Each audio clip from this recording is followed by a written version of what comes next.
வணக்கம். கரூர்ல நடந்த அந்த கோர சம்பவம் தொடர்பான நிறைய செய்திகள் வந்துகிட்டே இருக்கு. சிலர் விபத்து, சிலர் சதி அப்படின்றாங்க. நிறைய வீடியோஸ் வேற வருது. இங்க பாருங்க செருப்பு வீசியிருக்காங்க, கல் வீசியிருக்காங்க. கல் வீசுனதுக்கான வீடியோஸ் இல்ல, ஆனா கல் வீசியிருக்காங்க அப்படின்னு சொல்றாங்க. அதன் பிறகாக இன்ஸ்டாலாம் போனீங்கன்னா வச்சுங்களேன், ஸ்ட்ரெச்சர்ல வந்து தள்ளிட்டு போறாங்க. அதன் பிறகு அவங்களே வந்து அழுதுகிட்டு இருக்காங்க. அதன் பிறகு அவங்களே வந்து ஒரு பெட்ல படுத்துட்டு இருக்காங்க அப்படின்ற மாதிரியான வீடியோஸ்லாம் வந்து போயிட்டு இருக்கு. அதனால நிறைய விஷயங்கள், நிறைய ரூமர்ஸுமே வந்து போயிட்டு இருக்கு. பெரிய இது போன்ற சம்பவங்கள் நடக்கும்பொழுது அதை ஒட்டி ரூமர்ஸ் நிறைய வந்து கிளம்பும். இந்த கட்சிக்காரர் பாருங்க இங்க நிக்கிறாரு அப்படின்னு சொல்லிட்டு அவருடைய பழைய போட்டோஸ் அதெல்லாம் வந்து ரிலீஸ் ஆகும். அதே போல இந்த சம்பவத்திலையும் அந்த போல போட்டோஸ் ரிலீஸ் ஆகுது. நிறைய ரூமர்ஸும் வருது, நிறைய உண்மையும் வருது. இதுல ரூமர்ஸ், உண்மை இது எல்லாத்தையும் விசாரணை ஆணையம் தான் வந்து உறுதிப்படுத்தணும். ரூமர் எது, உண்மை எது அப்படின்னு விசாரணை ஆணையம் தான் வந்து உறுதிப்படுத்தணும். ஆனா நிறைய ரூமர்ஸ் இருக்கு, பட்டவர்த்தனமாக தெரியுது இல்லையா நமக்கு.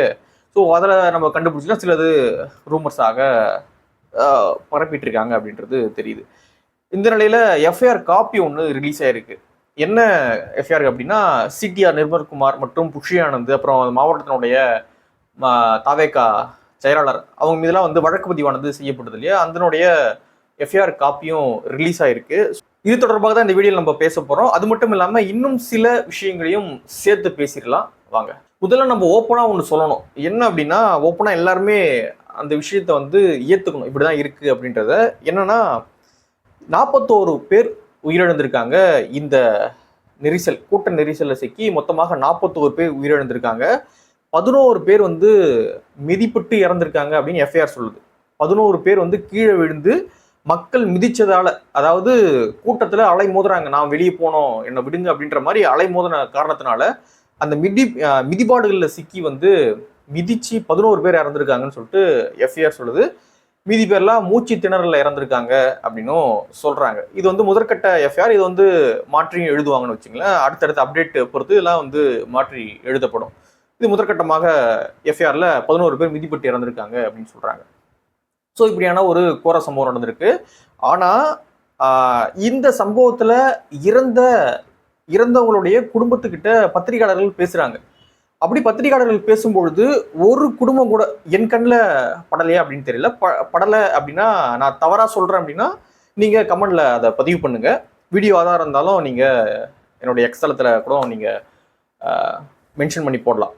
என் கண்ணில் பட்ட வரைக்கும் ஒரு குடும்பம் கூட விஜய் தான் தவறு, விஜய் லேட்டா வந்துட்டாரு, அல்லது விஜய் மீது ஒரு குற்றச்சாட்டு வச்சு எந்த குடும்பம் பேசின மாதிரி நான் பார்க்கல. நம்ம தான் சொல்றோமே தவிர விஜய் லேட்டா வந்துட்டாரு, சரியா க்ரௌடை வந்து அவங்க மேனேஜ் பண்ணல, நிறைய விஷயங்கள் நம்ம சொல்றோம் இல்லையா, விஜய் மீது அவ்வளோ குற்றச்சாட்டுகளை வைக்கிறோம்ல. ஆனா உயிரிழந்தவங்களுடைய குடும்பம் டைரக்டா விஜய் மீதோ அல்லது தாவேகா கட்சி மீதோ குற்றச்சாட்டு வச்சு நான் பார்க்கல. தாவேகா கட்சி கூட விட்டுருங்க, டைரக்டா விஜய் தானே அங்க பாயிண்ட், அவரை பார்க்க தானே வந்தாங்க. ஸோ விஜய் மீது அவங்க குற்றச்சாட்டு வச்சு நான் ஒரு வீடியோ கூட பார்க்கல. 41 பேர் உயிரிழந்திருக்காங்க. அவங்களுடைய ஃபேமிலி பேச நிறைய வீடியோஸ் நான் பார்த்தேன். என் கண்ணில் வந்து அப்படி படல. இதை நம்ம ஓப்பனாக ஏற்றுக்கணும். இதை வந்து நம்ம ஓப்பனாக ஏற்றுக்கணும். அவங்களுக்கு விஜய் மீது கோபம் இல்லையா என்ன ஏது அப்படின்றது நமக்கு தெரியல. ஆனால் நான் பார்த்த அளவில் ஒரு குடும்பம் கூட விஜய் மீது வந்து குற்றச்சாட்டு வைக்கல அப்படின்றது நம்ம இங்கே முக்கியமாக நோட் பண்ண வேண்டிய ஒரு விஷயம் அப்படின்னு பார்க்குறேன். ஓகே, ரெண்டாவது என்ன அப்படின்னு பார்த்தீங்கன்னா, இந்த இன்ஸ்டா பக்கம் உள்ள போனீங்க அப்படின்னா, ஏன் இன்ஸ்டாவை நான் மென்ஷன் பண்ணி சொல்றேன் அப்படின்னா, இந்த இன்ஸ்டாக்குள்ளதான் அடுத்த தலைமுறையானது இருக்காங்க. ரொம்ப இளைய தலைமுறை, அதாவது விஜயை ஃபாலோ பண்ணக்கூடிய அந்த இளைய தலைமுறை அதிகமாக ட்விட்டர்லயோ மற்ற இடங்கள்லயோ மற்ற சமூக வலைதளங்கள் இருக்கிறத விட இன்ஸ்டாக்குள்ள ரொம்ப அதிகமாக அவங்க நிரம்பி இருக்காங்க. அதுக்குள்ள போய் பார்க்கும்பொழுது விஜய்க்கு ஆதரவாக நிறைய வீடியோஸ் வந்து வந்துகிட்டு இருக்கு.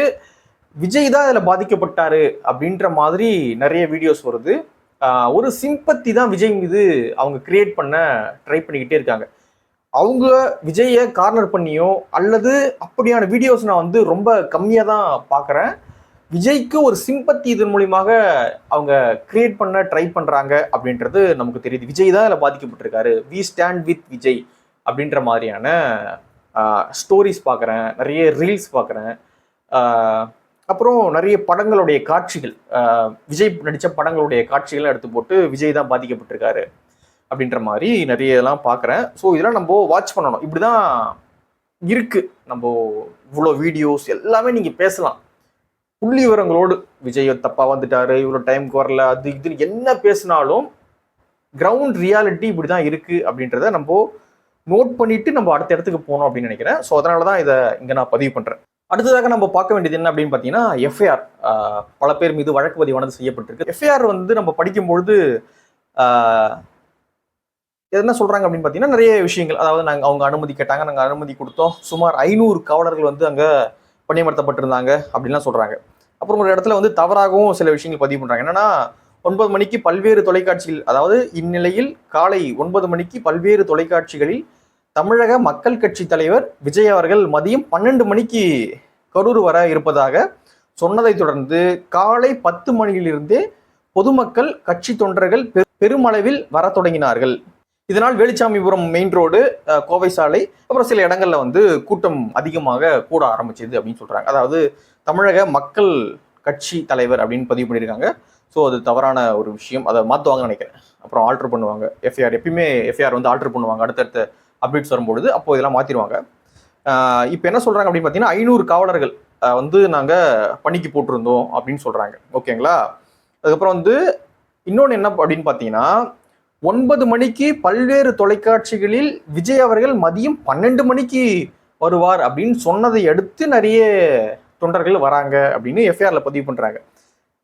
அதாவது நம்ம என்ன சொல்றோம் அப்படின்னா, கட்சி வந்து நம்ம ப்ராப்பரா அறிவிச்சது, கட்சி தான் வந்து 12 மணிக்கு விஜய் வந்துருவாரு அப்படின்னு சொல்லி அறிவிச்சாங்க அவங்களுடைய எக்ஸ்தலத்துல. மற்ற இடங்கள்லாம் வந்து, அதாவது புஷியானது கூட ஒரு ப்ரெஸ் மீட்ல சொல்லியிருந்தாரு. நம்ம அப்படி சொல்லிக்கிட்டு இருக்கோம். ஆனா எஃப்ஐஆர்ல என்ன பதிவு பண்ணிருக்காங்க அப்படின்னா, அதை பார்த்துலாம் அவங்க வரலையாம். எதை பார்த்து வந்திருக்காங்க அப்படின்னா, தொலைக்காட்சிகள்ல வந்து 12 மணிக்கெல்லாம் விஜய் வந்துடுவாருன்னு சொன்னாங்களாம். அதனால 10 மணிக்கே மக்கள் கூட ஆரம்பிச்சிட்டாங்க அப்படின்னு சொல்லிட்டு தொலைக்காட்சி பார்த்து தான் வந்தாங்க மக்கள். 12 மணிக்கெல்லாம் வர ஆரம்பிச்சாங்க, அதாவது 10 மணிக்கெல்லாம் வர ஆரம்பிச்சாங்க அப்படின்னு சொல்லிட்டு எஃப்ஐஆர்ல வந்து பதிவு பண்றாங்க. அடுத்தது என்ன அப்படின்னு பார்த்தீங்கன்னா, நம்ம நோட் பண்ண வேண்டியது, 10,000 தொண்டர்கள் தான் வருவார்கள் என எழுதி கொடுத்தாங்க. ஆனா பிரச்சாரத்துக்கு சுமார் 25,000க்கும் மேற்பட்ட வேட்பாளர்கள் வந்திருக்காங்க அப்படின்னு வந்து சொல்றாங்க. கரூர் மாவட்டத்தினுடைய அந்த எல்லையை வந்து விஜய் அவர்கள் ரீச் பண்ணும்பொழுது 4:45 மணிக்கு வந்து அவர் ரீச் பண்ணியிருக்காரு. வந்ததே வந்து லேட்டாக தான் வந்திருக்காங்க.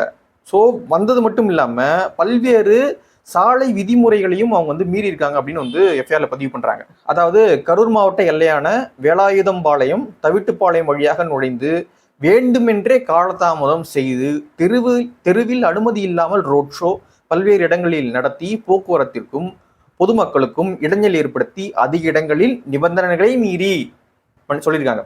அதிக இடங்களில் நிபந்தனைகளை மீறியும் வரவேற்புகள் நடத்தியும் காலதாமதம் செய்து மாலை 6 மணிக்கு முனியப்பன் கோவில் ஜங்ஷனில் ராங் ரூட்டில் பாருங்க, அதாவது ரோட்டின் வலதுபுறம் கட்சியின் தலைவர் விஜய் வாகனங்களை அழைத்து சென்று மாலை 7 மணிக்கு வேலுச்சாமிபுரம் ஜங்ஷனில் தொண்டர்களின் கூட்டத்திற்கு நடுவே வாகனத்தை நிறுத்தி சிறிது நேரம் வேண்டுமென்றே காலதாமதம் செய்ததால் அதே இடத்தில் அளவுக்கு அதிகமான தொண்டர்கள் கூடியிருக்காங்க அப்படின்ற மாதிரி இதுல சொல்றாங்க.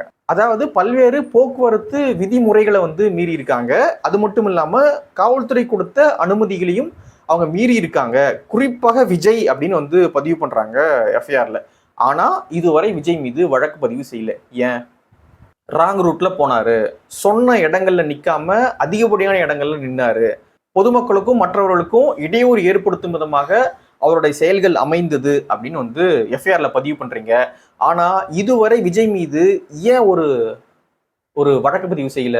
ஸோ இந்த எஃப்ஐஆர் படிக்கும்பொழுது ஏன் விஜய் மீது இன்னும் வழக்கு பதிவு செய்யல? இவ்வளவு குற்றச்சாட்டுகளை அவர் மீது வைக்கிறீங்க, ஆனா இன்னும் ஏன் வழக்கு பதிவு செய்யல அப்படின்றது ஒன்று எஃப்ஐஆர் படிக்கும்போது கேள்வியா எழுது. ஒன்று. ரெண்டாவது என்ன அப்படின்னு பார்த்தீங்கன்னா, முழுக்க இந்த எஃப்ஐஆர்ல வந்து விஜய் மீதும் அந்த தாவேக்க தொண்டர்கள் மீதும் குற்றச்சாட்டு விதமாக எஃப்ஐஆர் எழுதியிருக்காங்க. ஏன்னா காவல்துறை தான் எழுதுறாங்க, எங்க மீது தவறு இருக்கு அப்படின்னு காவல்துறை எழுத மாட்டாங்க. ரைட்.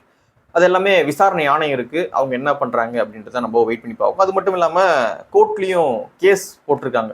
தாவேக்கா சிபிஐக்கு மாற்றணும் அப்படின்ற மாதிரி அவங்க கேஸ்லாம் போட்டிருக்காங்க.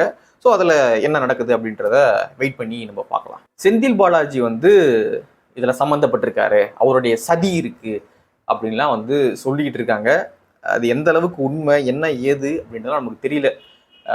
எதுவுமே நமக்கு தெரியாம ஒரு விஷயத்த வந்து நம்ம கான்ஸ்பிரசியா பேசலாம். ஒரு லாஜிக் இருந்தா கூட பரவாயில்ல, சீக்கிரமா வந்துட்டாருன்றதெல்லாம் ஒரு விஷயமா பேசுறாங்க. அவர் மாவட்டம் அது. அதுவும் பொலிட்டீஷியன் சீக்கிரமா தான் ரியாக்ட் பண்ணணும். விஜய் மாதிரியே ரியாக்ட் பண்ணுவாங்க. இன்னைக்கு ஒரு விஷயம் நடக்குதுன்னா ஒரு மாசம் கழிச்சு ரியாக்ட் பண்ற மாதிரி விஜய் மாதிரியே ரியாக்ட் பண்ணிட்டு இருக்க முடியும்? அவர் ப்ராப்பர் பொலிட்டீஷியன். டக்குன்னு ஒரு விஷயம் நடக்குது, நமக்கு ஆதரவா யூஸ் பண்ணிப்போம் அப்படின்னு தான் அவர் மேபி நினைச்சிருக்கலாம் நான் நினைக்கிறேன். மற்றபடி இதுல பூந்து அவர் வந்து சதி பண்ணிட்டாரு அப்படின்ற அளவுக்கு தெரியல. அது வந்து விசாரணை ஆணையம் தான் சொல்லணும். அதுக்கு மேல நான் வந்து இதுக்குள்ள போக விரும்பல. முதலமைச்சர் மு க ஸ்டாலின் அவர்களும் ஒரு வீடியோ வந்து ரிலீஸ் பண்ணியிருக்காரு. எந்த ஒரு தொண்டனும் தன்னுடைய கட்சி நிர்வாகி வந்து இறக்கணும் அப்படின்றத விரும்ப மாட்டான் அப்படின்னு சொல்லியிருக்காரு. தேவையற்ற வதந்திகளை பரப்பாதீங்க, ஆணையம் போட்டிருக்கோம், அது விசாரிச்சு சொல்லட்டும் அப்படின்றத சொல்லியிருக்காங்க. என்ன நடக்குது அப்படின்றத வெயிட் பண்ணி பார்க்கலாம். ஒரு வார்த்தை விஜய் வந்து வெளியே பேசியிருக்கலாம், அந்த மக்களுக்கு ஆதரவாக நின்று இருக்கலாம். அது பெரிய ஏமாற்றம், பெரிய பெரிய ஏமாற்றம். இந்த சர்க்கிளை நீங்க வச்சுக்கிட்டு நீங்க யார் மீது குற்றச்சாட்டு வச்சாலும் அது வேஸ்ட் தான். இவ்வளவு ஒரு வீக்கான ஒரு லீடரை நீங்க வச்சுக்கிட்டு, தாவைக்கா நிர்வாகிகளுக்கு சொல்றேன், இவ்வளவு வீக்கான ஒரு லீடரை நீங்க வச்சுக்கிட்டு அவங்க பண்ணிட்டாங்க இவங்க பண்ணிட்டாங்க இது சதி அப்படின்னு சொல்றதுலாம் வேஸ்ட். முதல்ல உங்களுடைய தரப்பே ரொம்ப வீக்கா இருக்கு அப்படின்றது என்னுடைய பார்வை. உங்களுடைய கருத்து என்ன அப்படின்றதும் கீழே கமெண்ட்ல பதிவு பண்ணுங்க. நன்றி.